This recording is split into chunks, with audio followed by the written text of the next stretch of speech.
할렐루야 해야지만 제가 미얀마 사역을 하고 있기 때문에 미얀마 말로 먼저 인사하겠습니다. 밍글라바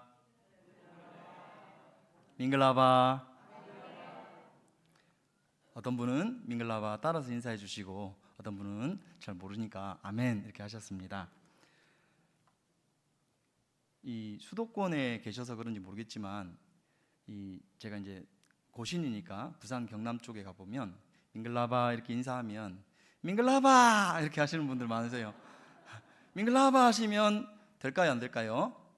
안 되죠. 왜냐하면 우리나라 말하고 달리 성조가 있어요. 중국에도 성조가 있고 뭐 미얀마 태국 다 성조가 있는데 다 평성입니다. 밍글라바 하고 쭉 이렇게 가셔야 되는데 경상도 분 억양이 세셔가지고 밍글라바 이렇게 하시는데 밍글라바 오늘 잘 해주셔가지고 한 가지 단어만 더 가르쳐 드릴게요.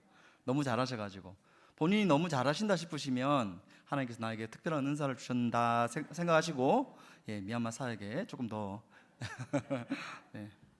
쉽습니다. 밍글라바는 4글자지만 이건 더 짧습니다. 치빠레. 오, 너무 잘하시는데요. 치빠레.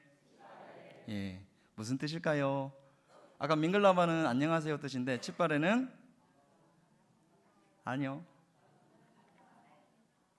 네, 사랑합니다. 우리말로는 사랑합니다 이렇게 하지만 치빠레. 혹시 주변에 미얀마 그 외국인 노동자 근로자들 있으시면 밍글라바 하고 인사하시면 깜짝 놀라실 때 치빠레까지 해버리시면 이제 그 친구는 바로 교회에 그 다음 주에 등록할 겁니다. 예, 반갑습니다. 예, 화면 띄워주실까요? 제가 바로 넘길 수 있도록. 예. 이게 제가 준비한 화면인가요? 예, 맞습니다. 제가 조금 잘 다룰 줄 못해가지고 세련되게 못했지만 그 내용을 한번 보시기 바라고, 오늘 부평교회에 우리 사랑하는 성도님들에게 방문해서 어떤 말씀을 나눌까, 오늘 특별히 7여전도회 헌신예배라고 하는데 어떤 말씀을 나눌까 기도할 때에 하나님께서 주신 말씀 오늘 이 시간 여러분과 함께 나누고자 합니다. 오늘 말씀 제목은 앞에 적힌 대로 무너진 데를 보수하는 자입니다. 오늘 함께 나누실 본문 말씀은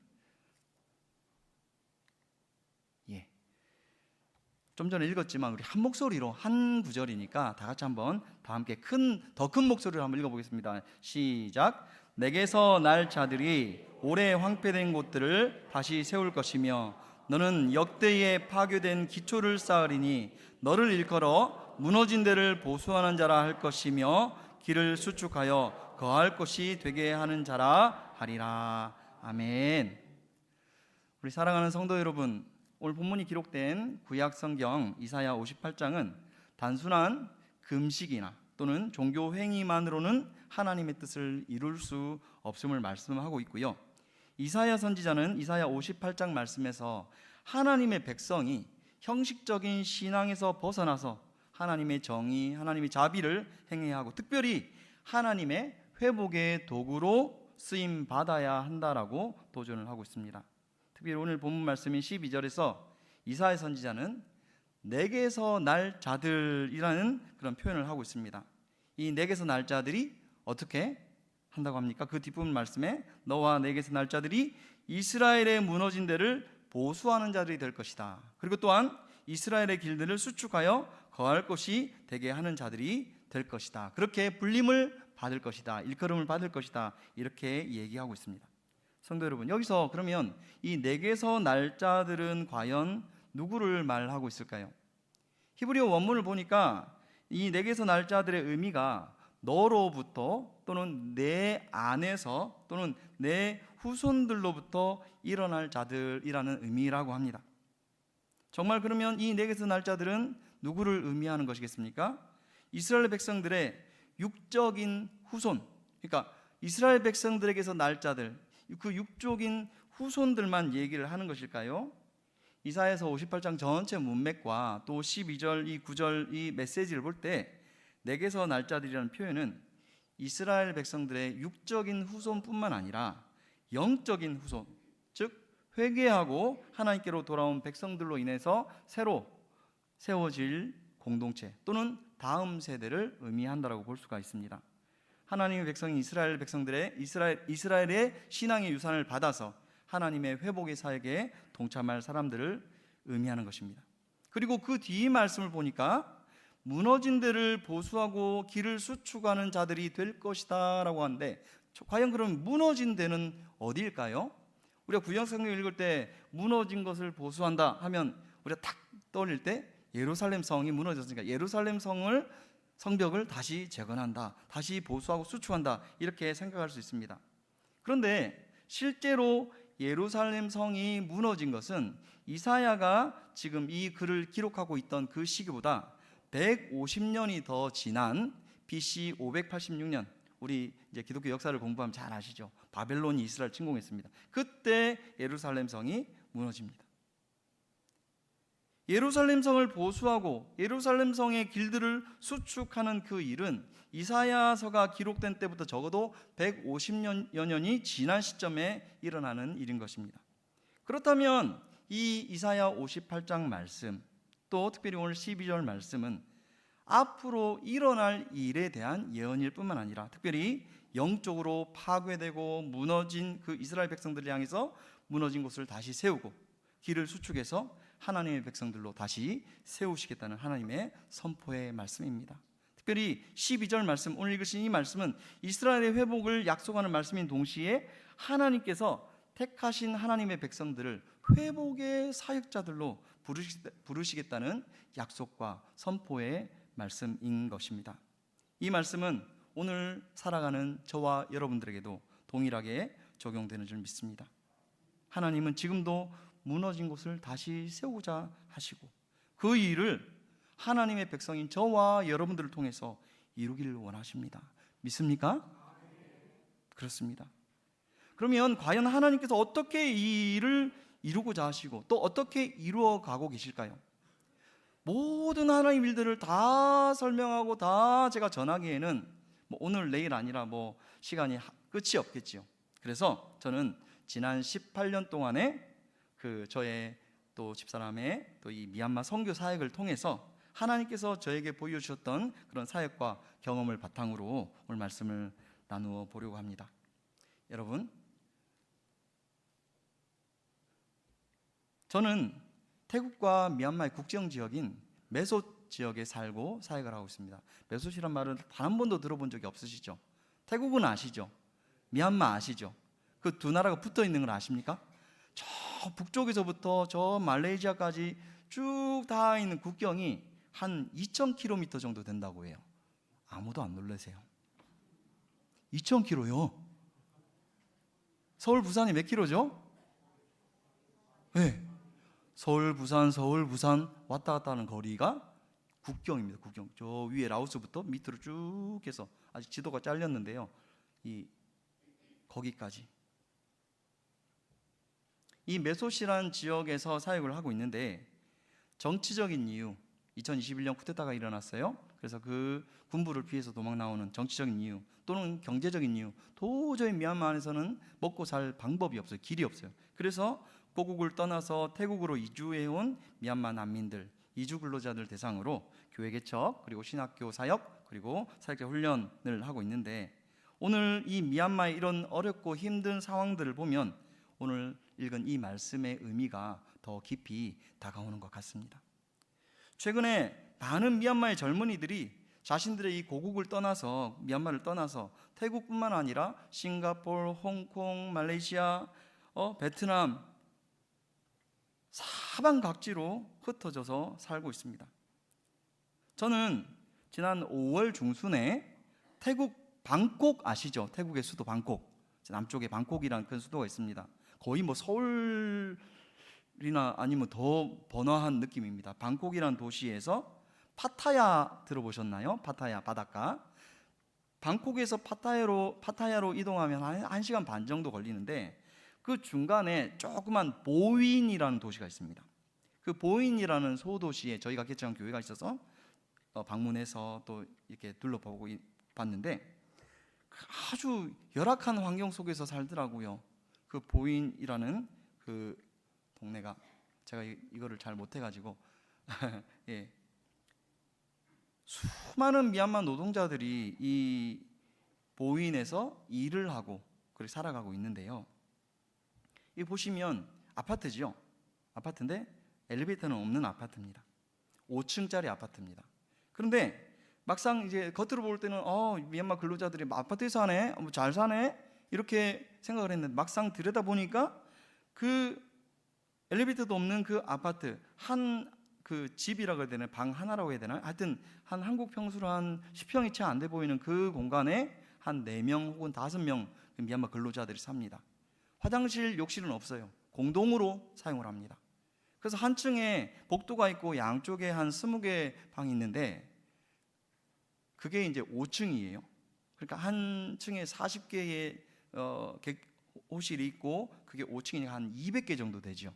200개 정도 되는데 방마다 한 4명, 5명 정도가 함께 살고 있습니다. 그런데 그 아파트가 이렇게 하나만 있는 것이 아니라 저기 보면 쭉 이렇게 이쪽에 한 열 몇 개, 저쪽에 열 몇 개 아파트가 길게 있더라고요. 겉으로 보면 우와 큰 아파트 단지네 이렇게 생각할 수 있지만 그들이 살아가는 그 삶의 모습을 보니까 너무 마음이 아프더라고요. 아파트 단지에 어림잡아서 저게 한 동에 5층짜리고 40개 방이 있고 그러면 한 200개 정도 되고 저 아파트가 한 20동 넘게 있으니까 대충 한 계산해 봤을 때 16,000에서 한 2만 명 정도가 저기 살고 있더라고요. 힘들게. 그런데 이 보인에 저희들이 개척한 교회의 사역자가 저한테 뭐라고 말하냐면 이거 큰 아파트 단지 아니라고 그러는 거예요. 여기가 이제 G 단지인데 A, B, C, D, E, F, G 단지인데 이런 단지가 이거보다 훨씬 큰 단지도 있고 해서 10개가 넘는다는 거예요. 별로 안 놀라우시죠? 반응을 이렇게 좀 해주시면 제가 힘이 내서 좀 설교를 할 건데 조금 이따 더 있습니다. 하셔야 됩니다. 그때는 이 도시에 이주해서 보인이라는 도시에 이주해서 공장에서 일을 하며 집단 생활을 하는 미얀마 사람이 보인이라는 도시에 20만 정도 된다고 합니다. 여러 가지 이유로 타국에 건너와서 공장에서 아침 일찍 출근해서 저녁에 퇴근하고 이 열악한 환경에서 하루하루를 버티는 미얀마 젊은이들의 삶을 보니까 참 마음이 아프더라고요. 지금 현재 태국에 넘어와서 일을 하고 있는 미얀마 이주 근로자가 공식적으로 340만이라고 합니다. 예, 맞습니다. 비공식적으로 500만이 넘는다고 합니다. 너무 딱딱해서 제가 이렇게 조금 이렇게 이렇게 유도를 했지만 이게 참 슬프고 마음 아픈 현실이에요. 여러분, 미얀마 인구가 어느 정도 되는지 아십니까? 미얀마 나라 그 인구 우리나라랑 거의 비슷해요. 한 5천만 조금 넘어요. 5천만 중에서 태국에 500만이 10분의 1이 그것도 나이 드신 할머니, 어린아이들 빼고 젊은이들이 500만이 여기 태국에 넘어와서 일을 한다는 거예요. 태국만 옵니까? 아니요. 좀 전에 제가 말씀드렸듯이 여러 나라에 싱가포르도 요즘 많이 가고요. 홍콩도 많이 가고 말레이시아, 베트남 어마어마하게 나갑니다. 너무 마음 아픈 현실이에요. 우리나라는 지금 아이를 안 낳는다고 해서 그래서 미래의 젊은이들이 줄어들까 봐 그렇게 마음 아파하지만 미얀마 사람들 아이들 많이 낳습니다. 저희 학교에서 근무하는 우리 주방에 일어나는 그 아주 젊은 여자분인데도 그분도 벌써 나이가 얼마 안 됐는데 3명을 낳았어요. 얼마나 낳냐 물어볼 거니까 모르겠대요. 근데 문제는 그 젊은이들이 수많은 젊은이들이 외국에 나가서 그렇게 나갑니다. 왜 나갈까요? 2021년에 쿠데타가 일어났잖아요. 우리는 멀리 살지만 뉴스를 통해서 다 듣잖아요. 쿠데타가 일어나고 난 이후로 아예 그냥 군부가 전체를 장악하고 확 이렇게 눌러버렸으면 차라리 조금 더 괜찮았을지 모릅니다. 지금 군부랑 반군이랑 이 세력이 비등비등해가지고 좀 자기들이 밀린다 싶으니까 어떻게 하냐면 미얀마는 모병제예요. 모병제. 그러니까 군대 가고 싶은 사람만 지원해서 갈 수 있는 그런 제도가 있었는데 징병제로 바꿔버렸어요. 남자 18세에서 35세, 여자는 18세에서 27세 무조건 군대에 가야 돼요. 법적으로 군부가 그렇게 법을 바꿨어요. 그래서 수많은 젊은이들이 엑소더스를 하고 있는 거예요. 저희 지금 신학교 4학년 학생 중에는 양곤에서 신학교를 잘 다니다가 이렇게 갑자기 징병을 당하게 생겨서 그렇게 해서 이 국경으로 메소스로 피신을 와가지고 저희 학교에 입학해서 3학년에 편입을 해서 지금 2년째 학교를 다니는 학생들이 있습니다. 그런 학생들도 있고요. 저희 이제 신학교가 3, 4, 5월 달은 너무 더워서 이렇게 수업을 할 수가 없어요. 그때는 40도 이렇게 온도가 넘어가니까. 그래서 3, 4, 5월 달 집중해서 방학을 하고 6월 달에 개학을 하고 그 다음에 2월까지 이렇게 1학기, 2학기 연달아서 수업을 하는데, 지난 6월 2일 날 저희 학교가 또 새 학기를 개강을 했거든요. 그때 평소에는 그렇게 젊은 친구들이 많이 지원을 안 하는데 이번에는 되게 많이 온 거예요. 신입생 지원을 많이 한 거예요. 보니까 도망 나온 학생들 굉장히 많아요, 청년들이. 그래서 저희 학교가 좀 다 받아주면 좋겠지만 기숙사 여건도 있고 그래서 다 받지를 못했어요. 여러분, 좀 전에 제가 화면 비춰주세요.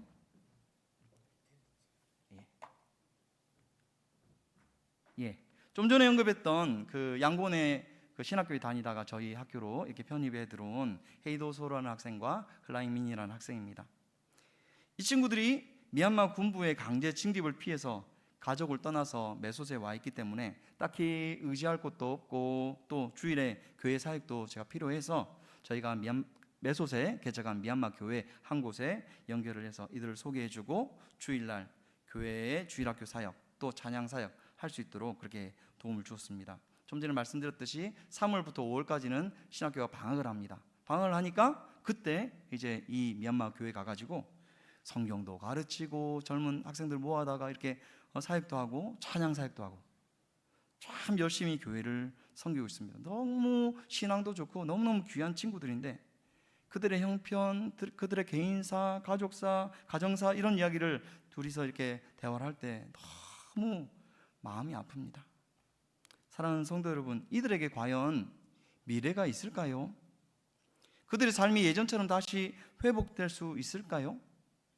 저는 분명히 믿습니다. 하나님께서 이들을 통해서 새로운 일을 시작하고 계시고 이들을 하나님께서 사용하실 것을 분명히 믿습니다.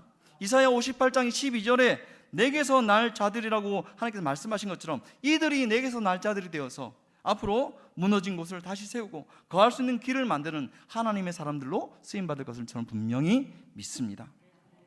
하나님이 맡기신 그 회복의 사역을 감당하는 우리는 이런 믿음의 고백이 있어야 할 줄 압니다. 미얀마의 젊은이들 그리고 저와 여러분들이 하나님께서 택하신 내게서 날 자들이라는 그런 믿음의 고백이 있어야 할 것입니다. 겉으로 보기에 무능해 보이고 연약해 보이고 앞으로 미래가 없는 것처럼 보여도 하나님께서 그들을 통해서 크신 일들을 이루실 줄로 믿습니다. 저는 지난 2012년부터 지금까지 한 14년 정도 신학교 사역을 하고 있는데 지금까지 10회에 걸쳐서 108명의 학생이 졸업을 했습니다. 그 중에 상당수가 현재 태국 안에서 그리고 또 미얀마 곳곳에서 미얀마 교회를 섬기는 사역자들로 살고 있습니다. 저는 확신합니다. 앞으로 이들이 미얀마의 교회와 가정을 회복시키는 하나님의 사람들이 될 줄로 믿습니다. 이들을 통해서 미얀마가 다시 살아날 줄로 믿습니다. 미얀마가 하나님께서 통치하시는 나라가 될 줄로 믿습니다. 그렇다면 우리는 무엇을 해야 할까요?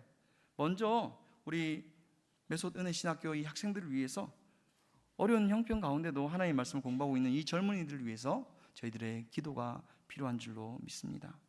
그들의 믿음이 흔들리지 않도록 하나님의 말씀에 굳건하게 설 수 있도록 앞으로 하나님의 쓰임을 받아서 정말 무너진 곳에 길을 수축해야 하는 곳에 그들이 하나님의 쓰임을 받기를 소원하는 마음이 있습니다.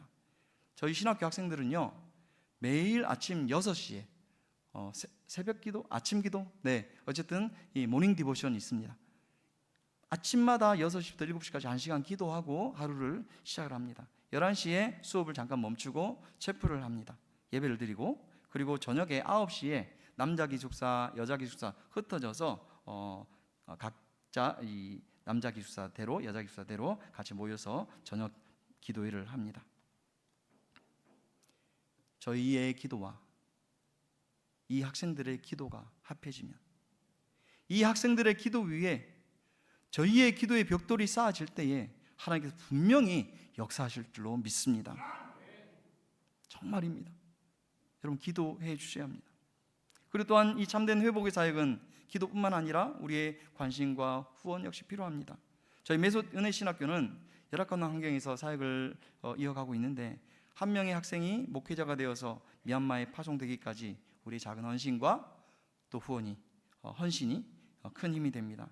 단순한 저희가 사역이 어렵기 때문에 재정이 모자라기 때문에 도와주십시오 이런 차원이 아니라 앞으로 미얀마를 세워나가는, 좀 전에 말씀드렸던 것처럼 지금 젊은이가 없어서 저 나라가 어떻게 될지, 저는 정말 이 군부가 다시 무너지고 자유민주주의가 회복을 하고 다시 정권을 잡아도 젊은이들이 없어서 지금 너무나도 어렵고 힘든 상황에 처하지 않을까 그런 걱정이 솔직히 됩니다. 그러나 하나님께서 우리의 관심과 기도를 통해서 하나님께서 이 미얀마를 다시 세우시고 하나님이 통치하시는 나라로 하나님께서 회복시키실 줄 믿습니다. 사랑하는 성도 여러분, 우리는 마지막 시대를 살고 있습니다. 마태복음 24장 7절 8절 말씀처럼 우리가 잘 아는 말씀이잖아요. 전쟁과 기근과 지진이 세계 곳곳에 지금 일어나고 있지 않습니까? 그렇지 않습니까? 지금 전쟁의 소식이 계속 들려옵니다. 우크라이나, 러시아, 이란과 이스라엘, 이제 또 이란이 미국과 상대하겠다고 지금 그런 뉴스를 오늘 또 보게 됩니다. 여러분 3월 28일 날 미얀마에 어떤 일이 있었는지 아시죠? 지진이 있었습니다. 아마 뉴스를 통해서 다 보셨을 텐데 미얀마의 상황, 미얀마의 지진도 이 시대가 마지막 시대라는 것을 보여주는 것이 아닐까 저는 생각을 합니다. 뉴스를 이제 보셔서 아시다시피 저기가 이제 사가잉이라는 지역이에요. 만달레이 위쪽인데 인터넷에 나와 있는 사진을 제가 가져온 게 아니고 5월 초에 우리 선교사님들과 함께 만달레를 갔습니다. 그리고 사가잉을 갔습니다. 가니까 정말 한 번도 제가 경험해 보지 못한 그런 광경이 눈앞에 펼쳐지는 거예요. 이렇게 멀쩡한 도시이고 시내인데 막 집들이 다 무너져 있고 교각이 막 이렇게 팍팍 떨어져 있고, 근데 어떤 지역은 가니까요 입구에 바리케이트를 쳐놨어요. 사람들이 들어가지 못하게 해놨어요. 왜 못 들어가냐, 저기 지금 앞에 건물이 이렇게 무너지는데 저 아파트는, 저 건물은 아직 밑에 이 잔해와 이 시신들을 수습하지 못했기 때문에 못 들어간답니다. 몇 명이나 죽었는데 200명이 넘게 죽었답니다. 날씨는 더운데 시체 수습을 못했대요. 그 광경을 그 눈앞에서 보면서 너무 마음이 아픈 거예요. 한 나라의 비극이 아니라 우리가 살아가는 시대가 주님께서 말씀하시는 성경에 기록된 마지막 시대임을 보여주는 증거입니다. 성경에 기록한 마지막 시대를 살아가는 저와 여러분들이 더 분명히 하나님 뜻을 분별하고 살아야 합니다.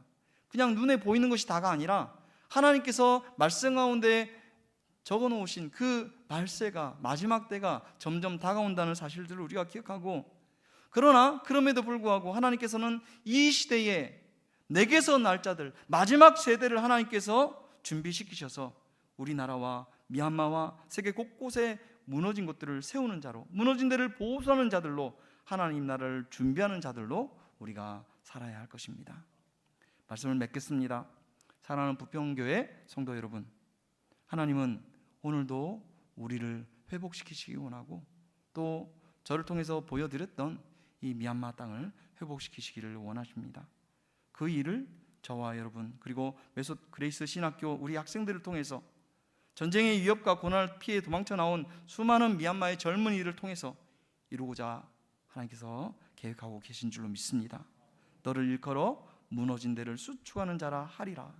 길을 수축하여 거할 곳이 되게 하는 자라 하리라. 이 말씀은 지금 저와 여러분을 향한 우리 주님의 부르심인 줄 믿습니다. 여러분 함께 믿음으로 한번 고백해 보실까요? 나는 무너진 데를 보수하는 자다. 아멘입니까? 한 번 더 합시다. 나는 길을 수축하여 거할 곳이 되게 하는 자다. 오늘 말씀대로 저와 여러분이 이 일을 감당하기를 원합니다. 이 고백이 저와 여러분의 고백이 되기를 간절히 소망합니다. 하나님의 약속과 부르심에 응답하는 저와 여러분이 되시기를 주님의 이름으로 축원합니다. 말씀을 들은 모든 분들, 그리고 특별히 오늘 7여전도의 헌신 예배를 드리고 있는데 우리 7여전도의 회원들에게 하나님의 축복이 임하기를 기도하고 여러분 모두를 사랑하고 축복합니다. 이어서 저와 여러분이 기도로 함께 동역할 수 있도록, 제가 지금 부담 드리는 거 아닙니다 여러분, 그러나 기도는 꼭 해 주십시오. 부탁드립니다. 저는 성경 읽을 때 그 대목을 보면 되게 마음이 뭉클한데요, 개들이 상에서 떨어지는 것을 주워 먹는 그런 심정으로, 여러분 물론 교회에서 기도하며 또 후원하며 하는 사역지가 많이 있을 줄 압니다. 기도하실 때에 메소스를 가보시지는 않으셨지만 보셨기 때문에 한번 생각나실 때 저희 학생들을 위해서, 이 학생들이 하나님의 사람들로 쓰임받을 수 있도록, 앞으로 미얀마를 변화시키고 새롭게 할 하나님의 사람들이 될 수 있도록 한 번씩 기도를 꼭 부탁을 드립니다. 그래서 기도로 함께 동역할 수 있도록 저희 그레이스 신학교 영상을 한번 준비를 했습니다. 이 영상을 보시고 우리 메솥 은혜 신학교, 그리고 우리 신학생들, 우리 신학교를 졸업하고 태국과 미얀마 각지에 흩어져 있는 열심히 사역하고 있는 우리 졸업생 사역자들 위해서 기도를 부탁을 드리겠습니다. 한번 보겠습니다. 그 음성을 좀 켜주시기 바랍니다.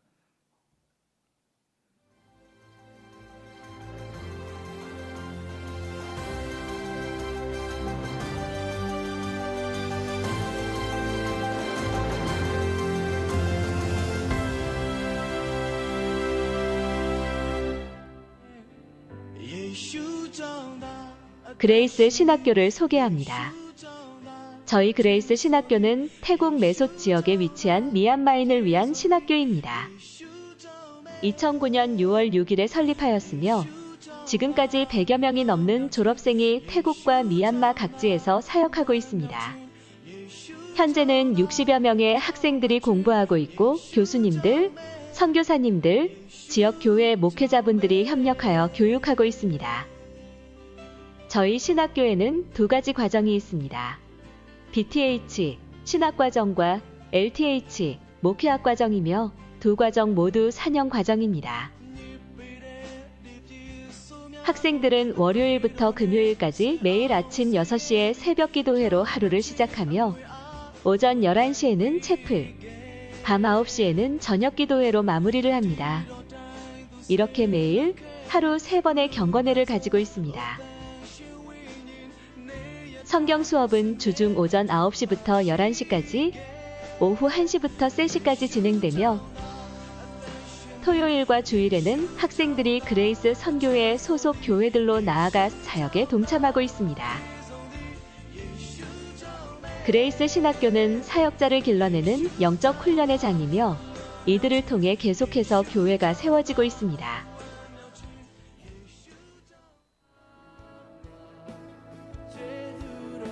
그렇기 때문에 신학교를 위한 여러분의 기도가 특별히 필요합니다. 여러분의 기도와 사랑으로 보내주신 헌금은 학생들의 식사, 숙소, 학습 자료 등에 소중히 사용됩니다. 여러분의 기도와 후원을 통해 하나님의 나라를 함께 세워갑시다. 메솥 그레이스 신학교를 위해서 후원해주시고 기도해주시는 모든 분들께 진심으로 감사드립니다. 여러분 모두를 사랑하고 축복합니다. 아멘입니다. 메솥 그레이스 신학교 우리 학생들을 위해서 기도의 원자가 되어주시기를 간곡히 부탁드립니다. 감사드립니다.